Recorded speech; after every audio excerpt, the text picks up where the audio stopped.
All right. Welcome, everybody, to this AI ethics seminar, our first in 2024. And especially welcome to today's speaker, David Wood, who has promised to speak to us about the future of AI and the prospect of unblocking the logjam. David is at the London Futurist Society, and you will see a further presentation of him in the call to the seminar. So I guess you have seen this. I just without further ado, leave the floor to you, David. Thank you very much. I really appreciate the chance to talk to such an important group. Let me share my slides. So here we are.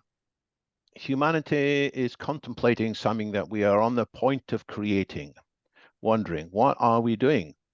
This big tech, this industry that has done so much good, but also potentially could do a lot of harms. And the industry itself is developing AI systems that sometimes it barely understands.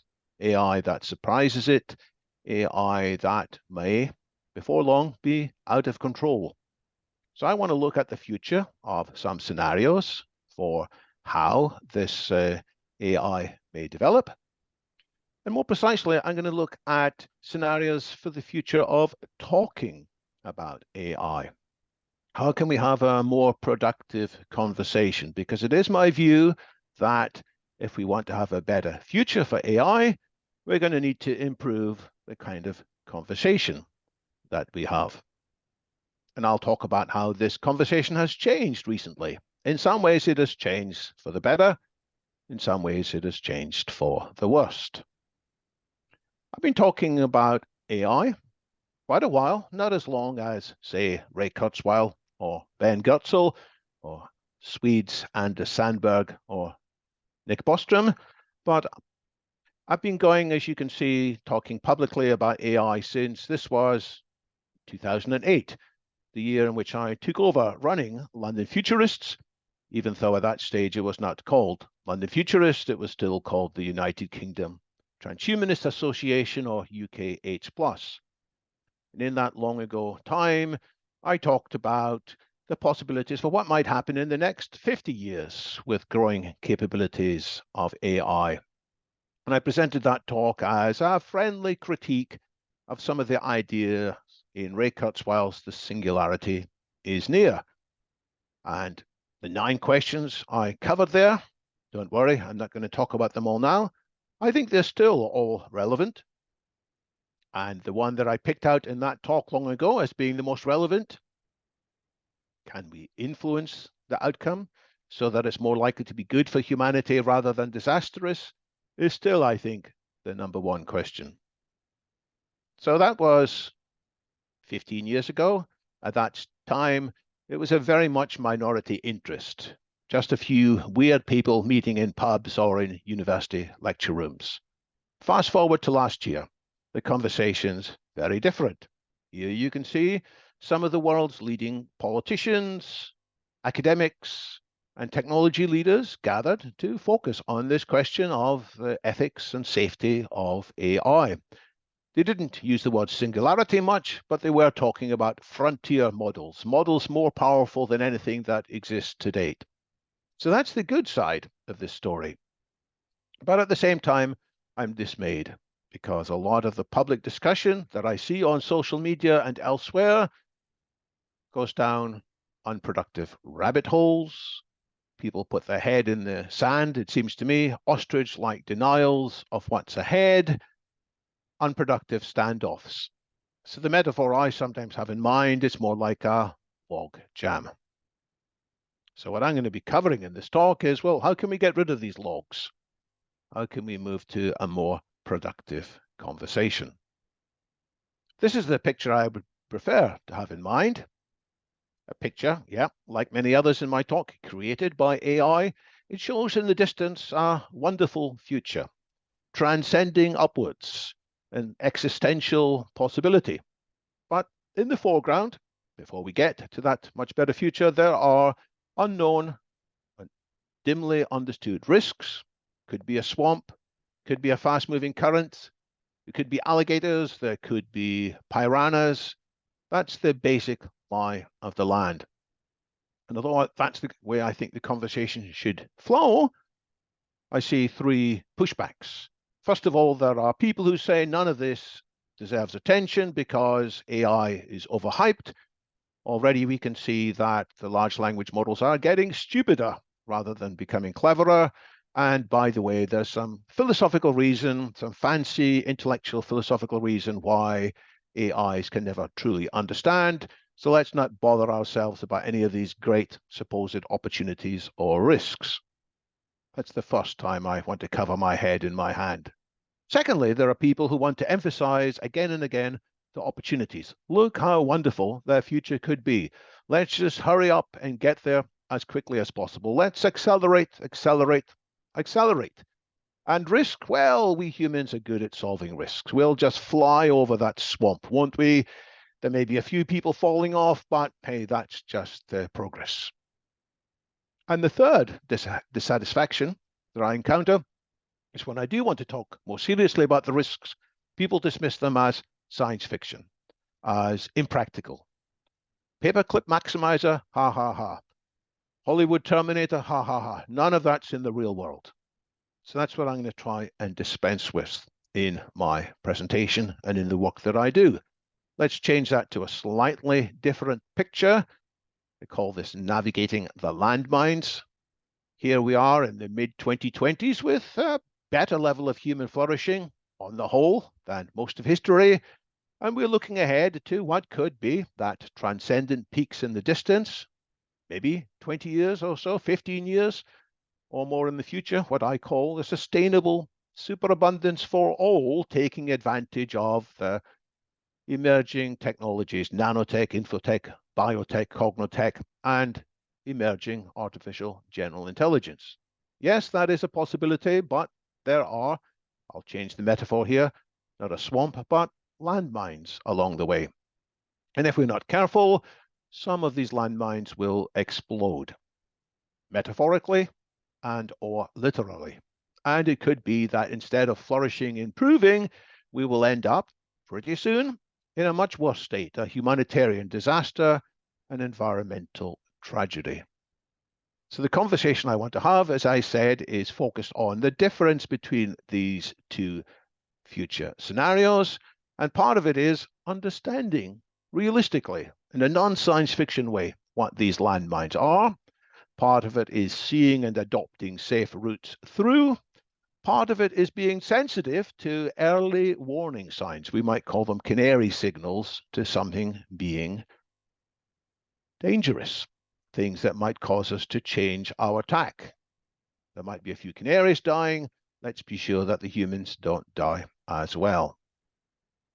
And in terms of what these landmines are, I've written at some length about that. For example, in my 2022 book, Vital Foresight, there's also a video about it you can find on the vitalsyllabus.org site in the landmines. I won't go through all 11 now. Social disruption from people increasingly alienated and frustrated at being apparently left behind, easier access to weapons of mass destruction, biotech hazards, infotech hazards, instabilities in our financial system, instabilities in how we're interacting with the environment, political instabilities, more broadly, groups that are very powerful and have too much influence and can disrupt the well-being of society, reason itself being under threat with floods of fake news and people talking about post-truth society. We could talk about the geopolitical instability, and we could talk about an even bigger division coming soon of those who accept that we should age and those who want to fight against it. So there's a lot of different landmines, and the worries I have, well, of course, they're focused today on the hazards of AI, but they're all connected. And the hazards of AI get worse because of our collapse of good reasoning. because of the political instabilities and the geopolitical instabilities. And the dangers of these infotech hazards are worse because of the easier access to biological pathogens or other weapons of mass destruction. So this is a picture I sometimes draw. Yes, there is a risk from AI of various kinds of catastrophe. Nuclear war might be initiated accidentally, could be bio failures, geoengineering failures, or just huge hatred whipped up by social media out of control. And sometimes people say, David, I'm not in the least bit worried about artificial intelligence. What worries me is human stupidity. And yes, I'll put that on the board. It's not one thing or the other. It's the combination of multiple things that gives rise to the risks that we face. So yes, sometimes we humans have flaws in our reasoning, driven sometimes by strange personality, psychological aspects, made worse by incentives in how we operate that guide us to do things that aren't in our long-term best interest.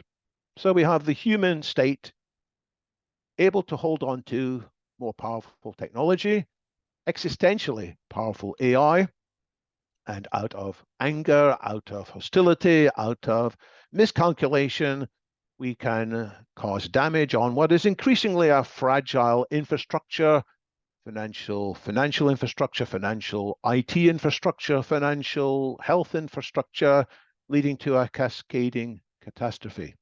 That is the big picture I want people to understand.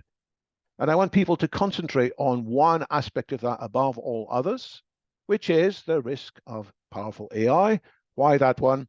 Because that's the one that's changing much more quickly than any of the others and has the biggest potential, therefore, to surprise us by what happens. So my campaign is we should be seeking to slow down the most dangerous aspects of this whilst we learn to harness the best outcomes and come to that transcendently wonderful future.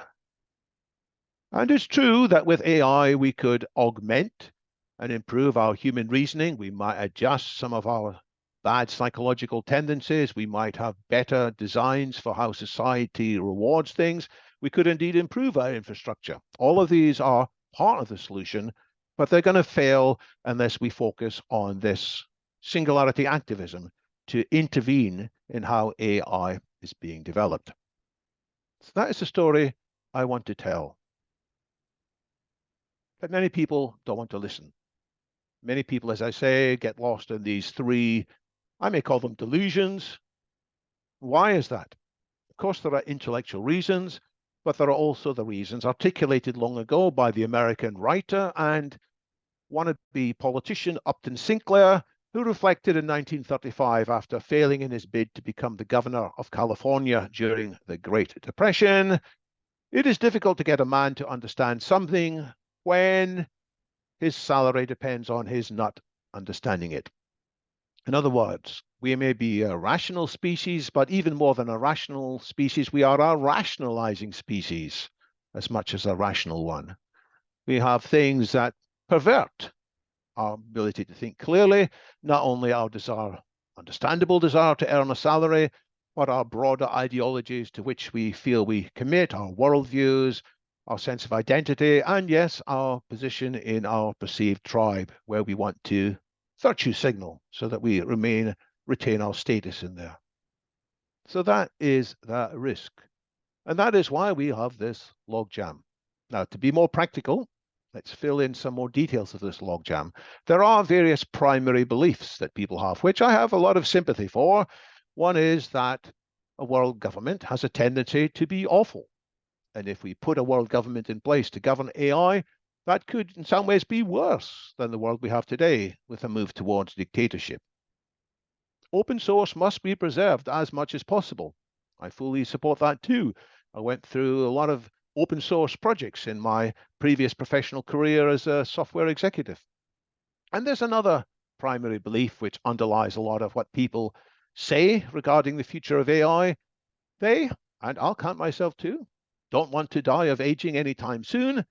And there is the perception that AGI, artificial general intelligence, is the best solution for that.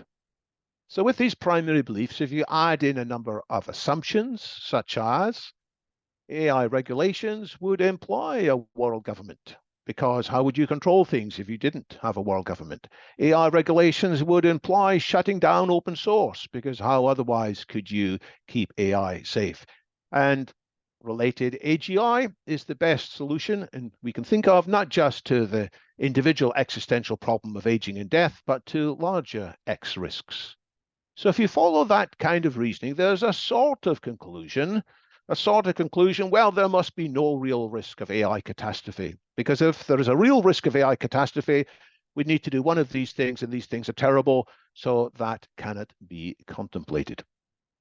So how can we remove these logs and have a freer flowing conversation? Hey, that was easy, wasn't it? Let's do it a bit more carefully. I think there are two big things that need to be done. We have to show that we can have safe AI consensually without the risks of a single all-powerful central world government. We have to show that this consensual safe AI is possible. And secondly, we have to fight and overcome the idea that AI risks are just science fiction. We have to show, indeed, there are very pressing problems, and therefore consensual safe AI is vital. In more detail, what do I mean? Consensual safe AI is vital. As I said, this is not science fiction. The risks actually arise straightforwardly from assumptions that almost everyone shares. And that's what I'll be talking about towards the end of my remarks.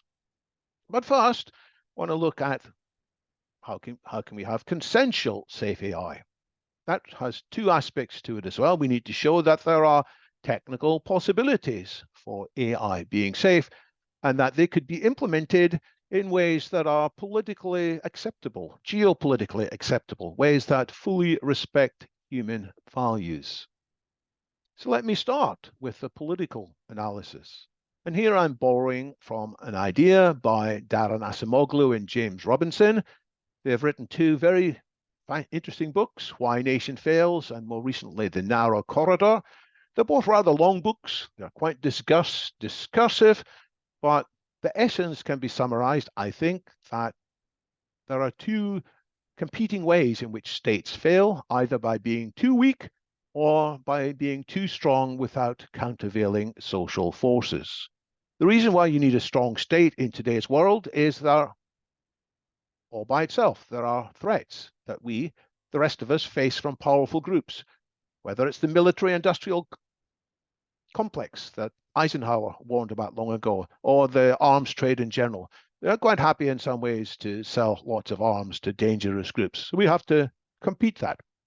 We have to deal with the interest in big tobacco to make lots of money by distorting the statistics about deaths from cancer. There are similar things about big oil, distorting the implications of greenhouse gases. There are threats from the financial industry who want, of course, to have lots of risks of their own for the upsides and socializing the consequences. Risks from large crime groups or warlords, risks from theocrats or would-be theocrats, risks from powerful media lords, risks from rich people or rich families generally. This is how society is when it goes beyond a small number where there can be informal relationships. And in such a world, singing in Kumbaya is not going to cut it. Telling people to praise the blockchain is not going to cut it. We do need collectively to empower central authorities to, from time to time, intervene. We need a big state to combat these potential big cancers. But that big state, in turn, needs to be controlled.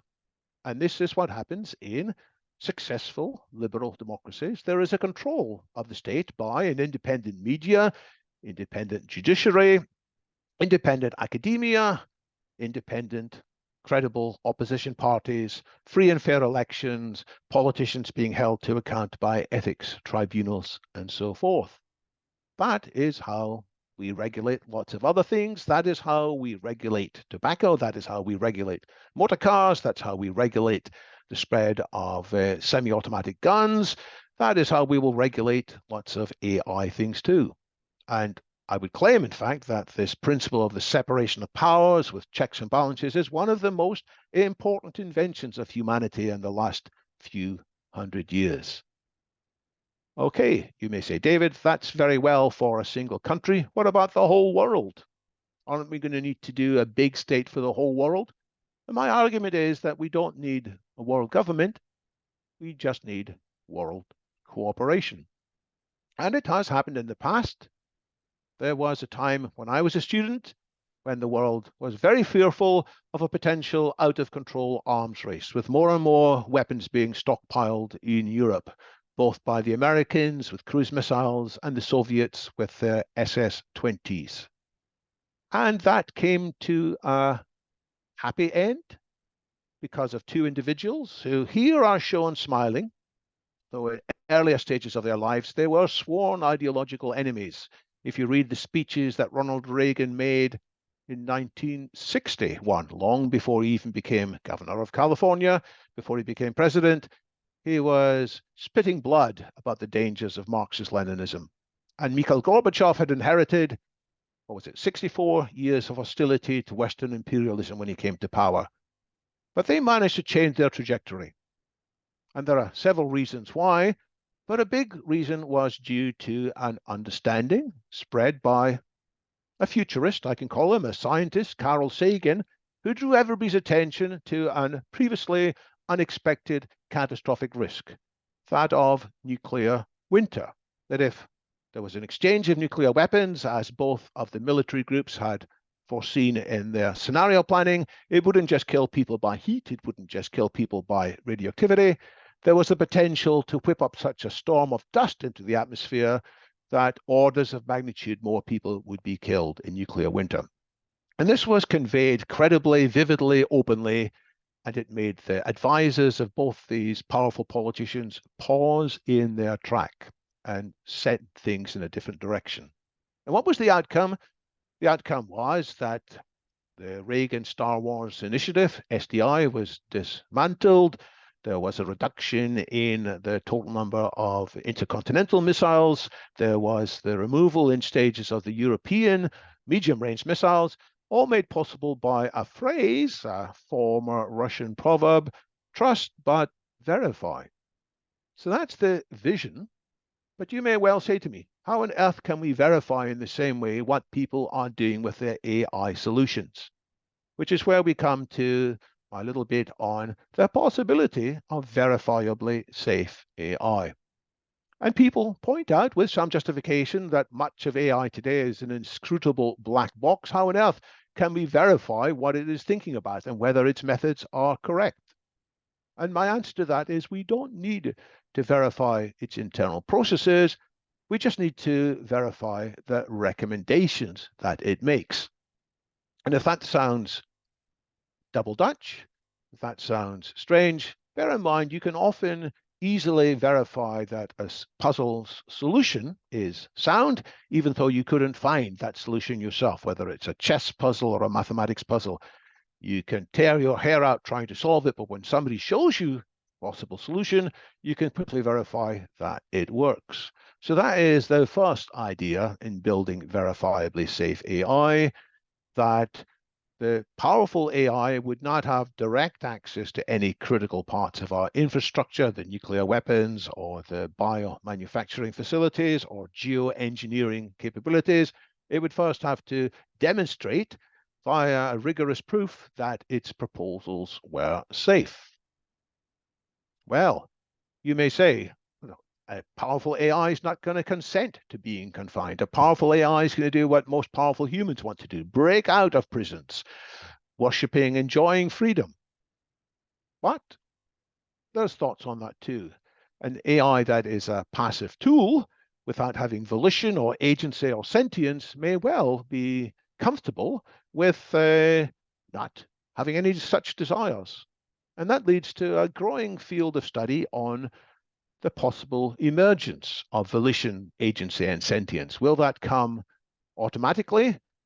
Does it depend on some hardware features that's in the human or mammalian brain? Are there other reasons why this may happen or not?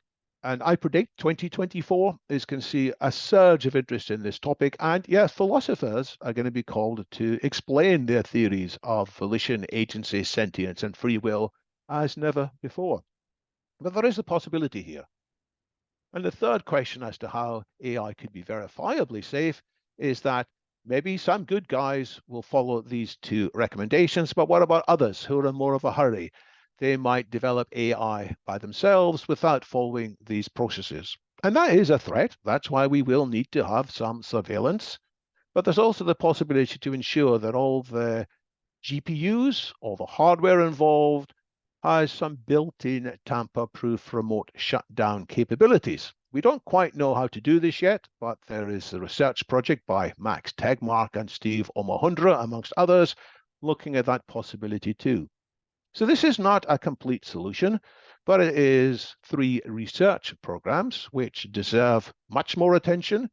And if there was a pause on building GPT-5 as quickly as possible, and if many of these software engineers and AI experts were diverted onto these 3 problems instead, which society could mandate, we would have more credibility. But is society going to make that a priority? Do we really feel that these investigations are vital, or should we just trust big tech that they know what they're doing? This comes therefore to the last part of my presentation, when I'm going to try and run through again the argument that catastrophic risks arise fairly straightforwardly, that assumptions that everyone shares. So if I have time, I'm going to try and run through 7 real-world disasters and ask you and ask the audience in general to contemplate on how extensions to these scenarios with more powerful AI would make the results worse. So here's number 1. This is a photo from a BBC News article, September. What did Philip Paxton do in Hickory, North Carolina? He trusted his AI too much. He drove his car, according to Google Maps, off a collapsed bridge, and his family subsequently sued Google. You should not have given these bad instructions. People had already told you, Google, that the bridge was down. The poor driver, it was dark, it was raining, he couldn't pay much attention. He trusted Google Maps in the past and had always given him good directions. In this case, he drove off the bridge and left 3 young children without a father. Now, the local authorities knew about this. The local authorities had actually erected a guardrail, warning signs, but some human vandals had vandalized the warning signs, and the local authorities had removed the signs, and that's when the tragedy happens. And there, in a nutshell, we have the summary of how a catastrophe happens, a combination of bad human behavior, bad AI implementation leading to catastrophe. Or maybe more accurately, the risks we have to look out for are a combination of misguided humans and misguided AI leading to catastrophe. Second example, misguided humans and misguided AI. This is a schoolgirl in England who became briefly famous, sadly, with newspaper headlines around the world saying, British court ruling pins blame on social media for teenagers' suicide. Because, yes, sadly, Molly Russell committed suicide by immersing herself in what this headline calls a deep, dark rabbit hole of despair. Another headline says, Molly Russell was trapped by the cruel algorithms of Pinterest and Instagram. To be clear, no executive, no software engineer, no UI designer in either Pinterest or Instagram wanted any of their users to fall into a deep, dark rabbit hole of despair and commit suicide. This was a consequence of their other motivations. The technology had been designed to make money by keeping users engaged. And it was willing to, let's say, mess with human psychology to keep them engaged. And as a side effect, some terrible things indeed happened. Not just for Molly Russell, there's a very important set of research into the rise, it seems, in suicides or self-harm attempts by youngsters of all ages. Again, it wasn't what big tech wanted, but it's what may arise from big tech through the unforeseen consequences or the deliberately neglected consequences of some of their algorithms. That was one person, and as I've said, the statistics are larger. Here is a much worse case.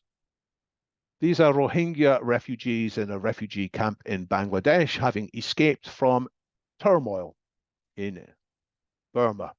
And these are the lucky ones, because according to Wikipedia, according to some estimates, 25,000 Rohingya people were killed, and others were raped, beaten, thrown into fires. Why? Because of tribal hatred stirred up on the Burmese language Facebook, where some of the state officials in the Buddhist majority had amplified hatred. And Facebook's monitoring service for this consisted of one person who had an understanding of the Burmese language. And it grew out of control and spread this viral tribal destruction. Case 4. You may know this story. I'll tell it anyway. This person I'm showing here, Lieutenant Colonel Stanislav Petrov, was he the hero of this story, do you think, or the villain? Or how about this guy? You might recognize him as Yuri Andropov, who was briefly the USSR premier. He was the one who came after Brezhnev and before Chernenko, who came before Gorbachev. And one of Andropov's successes was he identified Gorbachev as a rising star. But most of the time he was in power, he was sick in hospital. But while he was in power, on the 1st of September 1983, a disaster happened. A Korean airline flight, probably due to a technical problem, strayed over Soviet airspace and it was shot down, with everybody on board being killed, including a member of the US House of Representatives. And Ronald Reagan, who already was president, was hugely angry. There was a growing ratcheting of tension. And that's when, 25 days later, Lieutenant Colonel Stanislav Petrov comes into the story, because he was the person, a civilian with the military rank, who was in charge of monitoring an IT system, a primitive AI system, we can call it, which was detecting whether Americans might be, amongst other things, seeking revenge for this terrible atrocity.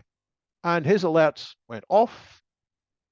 2 missiles were coming over the North Pole. No, 5 missiles were coming over the North Pole.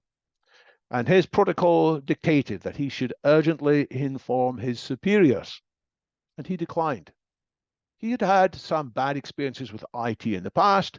He thought this IT system, this AI system, was relatively new. It hadn't been tested. He wanted to use his own judgment. And he used his human judgment that if America really would attack, there would be more than 5 missiles. So he did not inform Andropov, thank goodness. We don't know what Andropov would have done. We do know that when Andropov was much younger, he was bitterly critical of a previous Soviet leader, Joseph Stalin, for not paying enough attention to the intelligence reports that Hitler was planning to do what we now call Operation Barbarossa and tear up their agreement, the Soviet-Nazi agreement to invade. Joseph Stalin had been warned and he turned it down. Andropov was resolved. If there were similar intelligence indications of an American attack, he would not be caught out in the same way. So thank goodness this human used his human judgment and declined to follow orders. But what if AI does not allow human judgment? I have such an AI in my car. It's an autonomous emergency braking system. If my car thinks I'm driving too fast and I'm about to hit something, it beeps at me. And if I don't react, it slams on the brakes without my interaction. And this system is thought to save over 1,000 lives in the UK over the next decade. So we should celebrate that, shouldn't we? Except there's a similar system in some airplanes.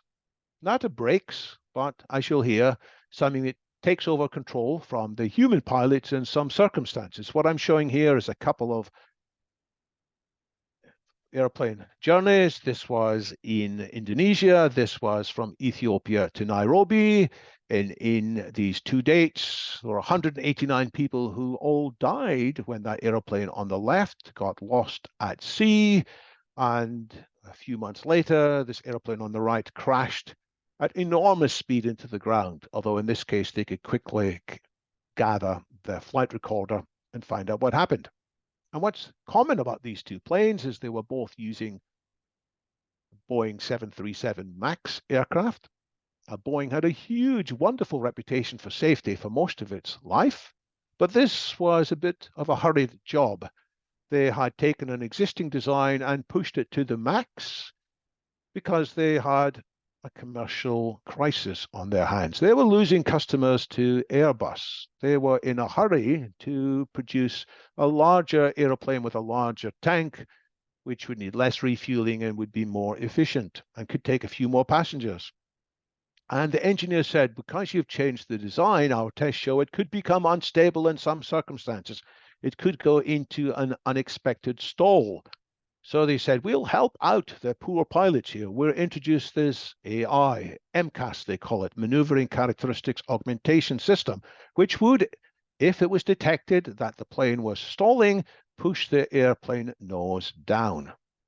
And then some pesky safety engineers found there were some cases in which it would make an error and it would push the nose down even when it wasn't stalling. And Boeing looked at it and senior manager said, we'll sort this out sooner or later. It's so unlikely to happen. And so they rushed it out whilst they were working on a fix. In principle, the pilot could override it. There was a switch, but they weren't trained on that switch. Why? Because if they'd been trained, it would have cost more money and it would have delayed the rollout by 6 months. At first, Boeing blamed the pilots. Oh, these Indonesian pilots, all these Ethiopian pilots, what do they know? They should have trained better, but they didn't have a chance. And the aircraft voice recorder records the horrified attempts of the pilots to intervene, and they had no chance. Eventually, Boeing paid over $2.5 billion, and they are estimated to have lost huge amounts of money. That is by no means the worst industrial disaster. We could talk about what happened in Bhopal, in which there was an accidental release from complicated chemical machinery of 30 tons of a highly toxic gas, which led fairly quickly to more than 2,000 people dying, and by some estimates, a total of 16,000 people dead, along with numerous birth defects. I call it accidental. We might call it careless. The safety systems in that plant were in disrepair. Some of the alarms weren't working. Some of the repairs had not been made. Staff training, again, had been skimped on for commercial reasons. There had been a previous leak.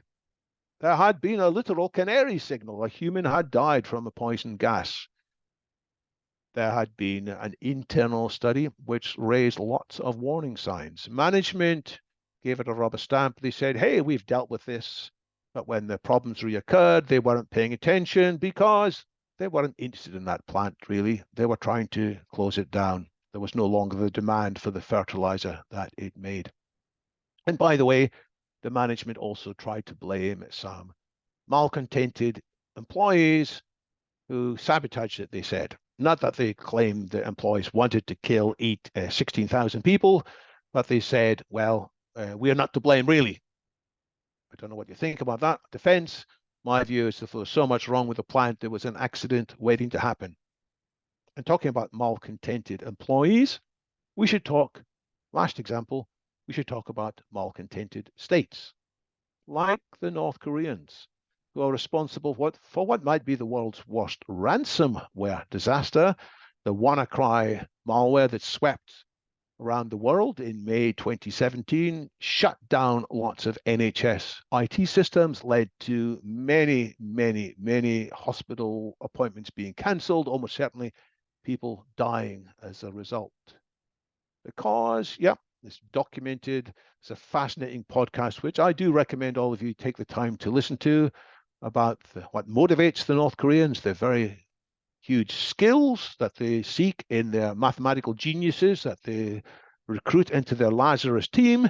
But despite these geniuses, and they were trying to make money, that's how they make money, by malware of various sorts. It seems they made very little money in this particular case because even these geniuses incompletely understood how that software worked, and it was out of control. Understood technology out of control. That is the risk we face from AI. So when we talk about the possibilities of a much more powerful general intelligence in the future, a BGI, we can, of course, discuss whether a beneficial general intelligence is even conceptually possible. What's going to motivate such a being? We can talk about what might happen next when that BGI self-improves and modifies. Maybe if it was initially in love with humanity, it would grow out of that relationship.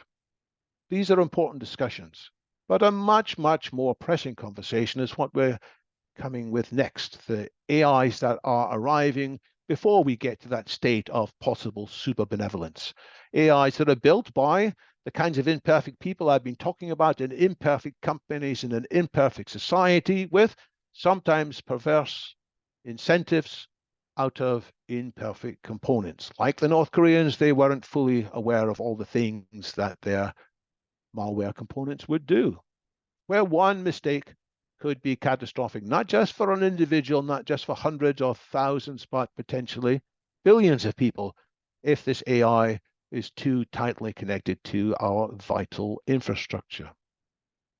So, to conclude, I think to change the conversation, we have to do more of what I've just been talking about.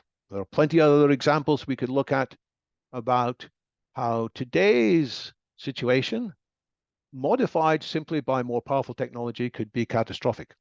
And at the same time, as we talk about the risks in a credible, engaging way, we have to talk about the solutions in a credible, engaging way.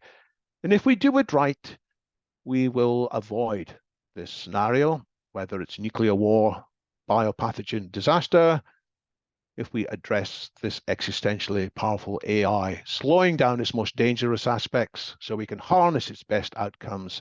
And if we do that, we can improve all these other things, and we'll get to what I call sustainable superabundance. Thank you. Thank you very much, David, for this very compelling presentation. There's been a lot of activity going on in the chat room. So, for instance, Basir started out with a series of questions. And if you're still around, maybe you can grab the microphone and prioritize between the questions. Which one do you want to ask? Hi, David. Hi, As Bashir. ever, awesome, very thoughtful. Probably would have taken me more than 25 years to come up with such a beautiful presentation. Thank you. Actually, I want to ask about a lot of my questions have already been answered. However, my question is on the culture of health, safety, and security. I mean, the Brits throughout the 19th century, it's written blood, sweat, and tears. So in that regards, if you wanted to really step up the health and safety in AI, what are the more courageous steps we should take? And on Boeing, it has always been simmering. You could see the signals even after even before the Alaska. I was wary, and then post Alaska incident number one, asked the neighbor. Told him that there's always more to come. Because how did I know about it? Strict control of information, almost like Soviet. Great. Thank you very much. Would like to take the airtime. The Boeing culture is an important example. We should learn from these past examples. They had an excellent safety culture for most of their history. It was an engineering company. But in the 1990s, there was more social focus on shareholder value, pushing up the stock price. This was made worse, in some ways, by a merger between the Seattle-based Boeing and McDonnell Douglas, which was headquartered in Chicago. And the people in Chicago, although they kept the name Boeing, they changed more of the culture so that pesky whistleblowers were penalized. And that was reflecting the social values of the time, which is that you should push the share price as high as possible because everybody will benefit. And we have to fight against that. We have to have more of society valuing measurements of well-being, measurements of safety, measurements of flourishing, measurements of health, rather than just the financial measurements. I'm not saying the financial measurements are wrong. They need to be balanced by these richer measurements. And we need to make the attitudes that were exemplified there, the cutting corners with safety, we need to make that a pariah, something that is clearly wrong. Health and safety has checkered history. Many things that are done in the name of health and safety have been counterproductive.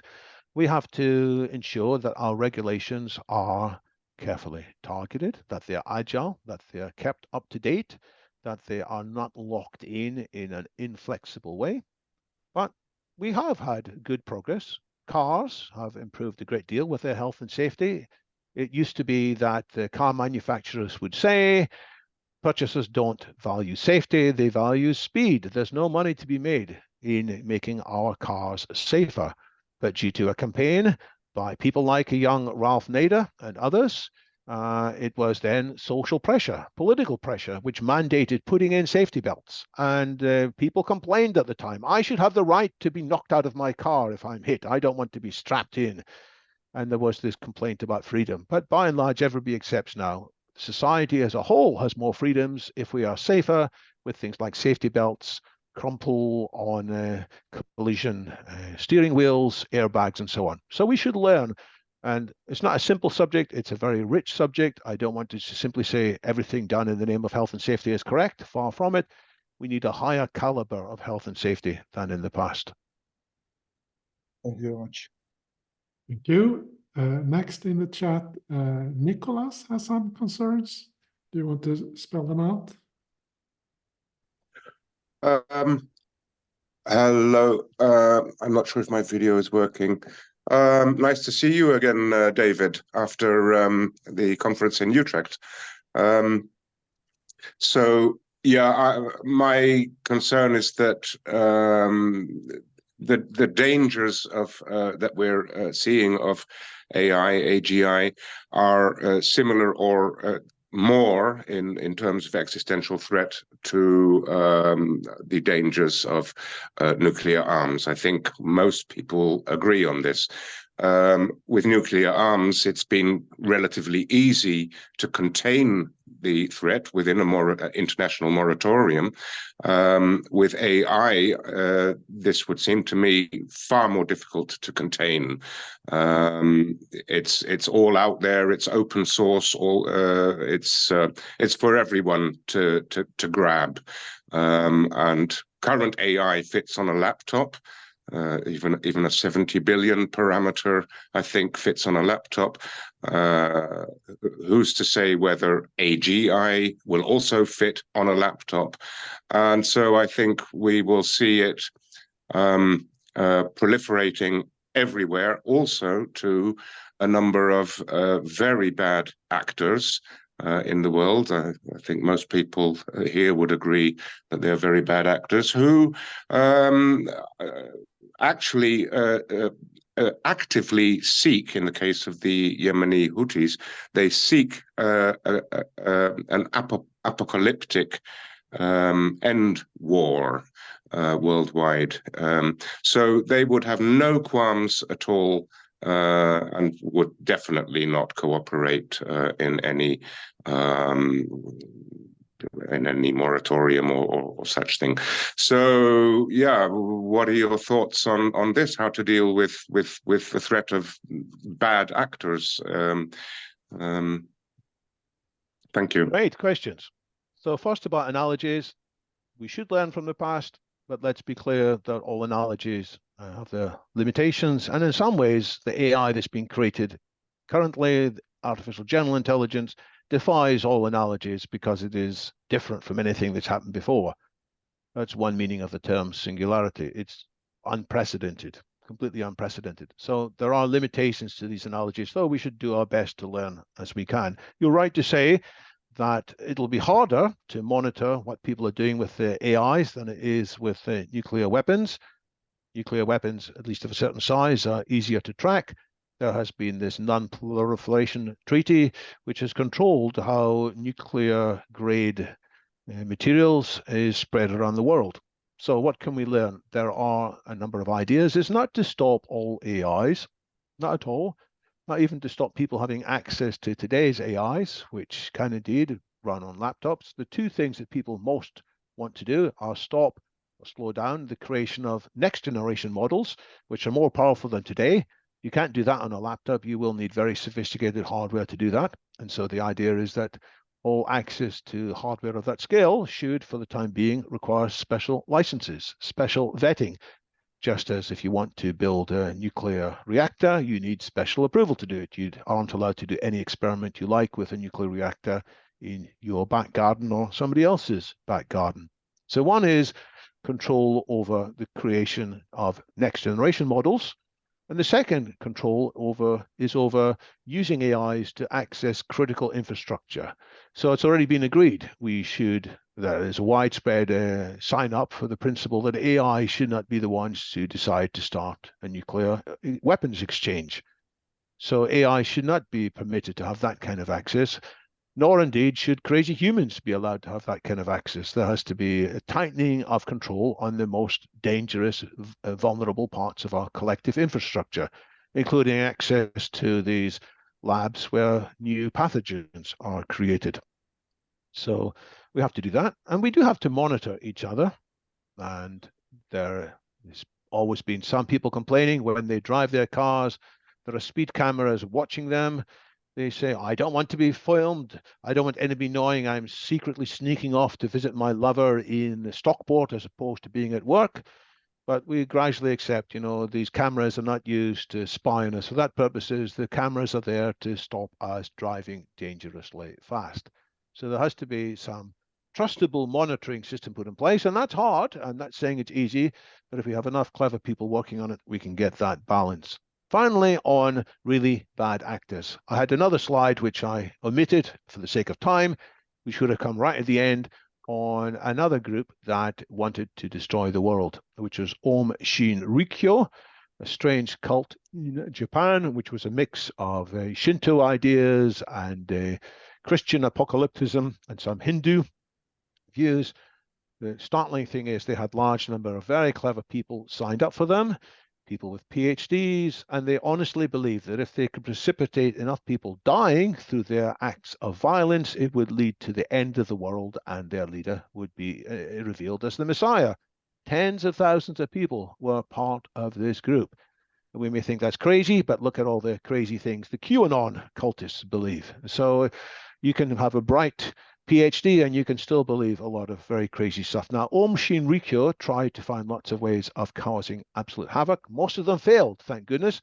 They weren't capable of doing it. They did, in the end, let off sarin gas attacks in the Tokyo underground, which did cause a number of people to die.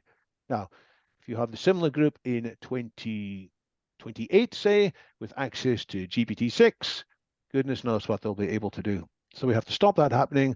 And in the meantime, we have to keep an eye on each other and encourage whistleblowers from inside such groups to come forwards. If they join and they're subsequently horrified by what they see their leaders doing, they should have the psychological support to speak out. You're on, Nicholas. I can see you. Yeah, thank you, David. I think I agree with you. We have no other options, and I think we should go forward with no time to lose. No time to lose. Terry has some further concerns. You want to speak about them? Myself? No, Terry. Terry. Oh, I'm sorry. Okay, thank you. My two questions are actually related. The volition thing is extremely interesting. And it seems to me that there are going to be big rewards for machines having volition. So having an independent faculty to pursue things of arbitrary interest to the machine, not as a task given to it by the humans, or even to pursue the tasks that have been given by humans in an unexpected direction. So big rewards from that, which means that the implausibility of restricting machines because of human incentives And the other biological question, because it seems that intelligence is very, very specific. So you have specific evolutionary developments, which are mental modules, rather than a general module.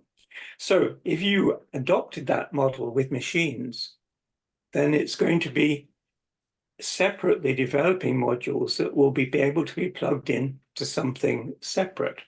So the difficulty then is keeping people from developing the modules that will give volition, that will give curiosity, and just plugging them into the rest of the infrastructure.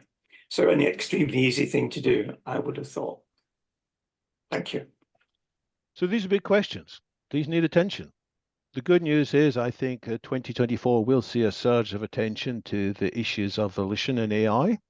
There is a new meetup created called Conscious AI, which has its first meeting on the 6th of February. Search meetup for Conscious AI. The opening speaker is Anil Seth, who has given talks in the past about the meaning of consciousness, sentience. He's a professor, I think, at Sussex, and his book is called Being You.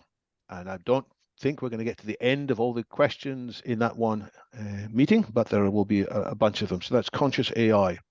The group is founded by one of London's AI entrepreneurs, Daniel Hume, who has an interesting track record. In terms of the biology of intelligence, yes, there's all kinds of ways in which there are different kinds of intelligence. I think intelligence is modular, and Ben Goodall, his view is that intelligence is likely to arise out of a combination of networks of modules, and it might happen therefore accidentally. A bit like, how do you get nuclear material that's dangerous? You accumulate it, and when you overcome a certain critical threshold, it goes nuclear. So there is the possibility that as we assemble more modules of intelligence, each individual module may look fairly dumb, but together this amazing intelligence emerges. And so, as well as looking at the possible emergence of consciousness and sentience, I think we're going to have lots of focus on what does it mean for intelligence, more general intelligence, to emerge out of simpler components? Because we don't want it to happen accidentally. We think we're releasing a fairly tame, well-controlled AI, so we don't have to watch it, and suddenly it's much more powerful than we ever expected. Good questions, Terry. Sorry, I don't have a better answers. Thank you. This is a fascinating discussion. Sadly, we have to close down in just a few minutes, but we have a very crisp and down-to-earth question from Ian that would be interesting to hear you address, David. Hello, David. My original question was, do you think the EU AI Act is a good way forward? If I may, I'll put two minor caveats, or two major caveats on that. One, I know China has signed up to the Bletchley Statement, but do you see the world fragmenting into two camps? Those who are prepared to sign up to a United Nations Bletchley roadmap, and those who aren't. And where does China sit within that? Because if you applied the EU regulations to China, quite a number of their developments seem to be falling into the number one top tier, under no circumstances allow it camp. But sorry, that got complicated. The main question is, do you think the EU AI Act is a good way forward? It is a good way forward. It's not perfect. Probably it should change. It's already under a lot of stress and challenges, but we shouldn't just give way because a particular former French minister who is now associated with an AI startup, Mistral, wishes to have special pleading for his own sake. So the conversation has been good. A lot of the EU conversation is often frustratingly bureaucratic and slow, but in the end, it can come up with some good solutions. So it's a useful starting point. So is the Chinese regulatory system. It is also a useful starting point. And it's possible there will be local variations in regulations worldwide. That's okay.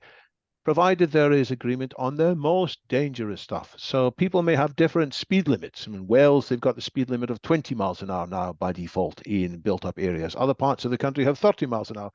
There is no one right answer. And for matters that only affect smaller numbers of people, it's still existential. If you get hit by a car traveling too fast, you die.